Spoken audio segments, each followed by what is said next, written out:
সজ্জা দৃশ্য নিয়ে ঢাকায় বিতর্ক হয়েছিল। কে এই ভারতীয় অভিনেত্রী? মাসখানেক আগে জিও হটস্টারের web series search the Naina murder কেসে অভিনয় করে আলোচনার তুঙ্গে রয়েছেন বলিউড অভিনেত্রী শ্রদ্ধা দাস।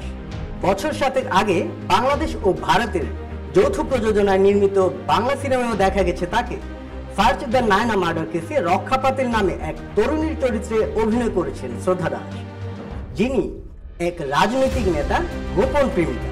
১.৫ দশকের ক্যারিয়ারে ৫ ভাষার সিনেমায় দেখা গেছে শ্রদ্ধাকে। এর মধ্যে তেলেগু, হিন্দি, বাংলা, কন্নড় ও মালায়ালম ভাষায় সিনেমা রয়েছে। কখনো কর্পোরেট প্রতিষ্ঠানের কর্মী বা সাইকো প্রেমিকা কিংবা দৃঢ় স্বভাবের পুলিশ সদস্য। একের পর এক প্রথা ভাঙা চরিত্রে নিজেকে মেলে ধরেছে। শ্রদ্ধা দিল তো বাচ্চা হ্যায় জি, সনম তেরি কসম, বাবু মশাই বন্দুকবাজ এর মতো জনপ্রিয় সিনেমায় অভিনয় করেছে। নেটফ্লিক্সের আলোচিত সিরিজ খাকি চ্যাপ্টার 1 ও খাকি চ্যাপ্টার 2-তে দেখা গেছে তিনি একাধিক বাংলা সিনেমায় অভিনয় করেছেন। এর মধ্যে বাংলাদেশ ও ভারতের যৌথ প্রযোজনায় নির্মিত বাদশা সিনেমায় অভিনয় করেছেন শ্রদ্ধা। সিনেমায় শ্রদ্ধার সহশিল্পী ছিলেন কলকাতার জিৎ ও ঢাকার নুসরাত ফারিয়া।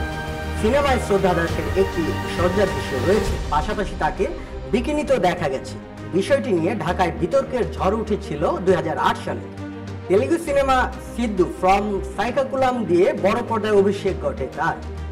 অভিষেকের পরপরই ৬টি সিনেমায় নাম লেখান তিনি। মুম্বাইয়ের এক বাঙালি পরিবারের শ্রদ্ধার জন্ম। তার বাবা একজন ব্যবসায়ী ও মা গৃহিণী।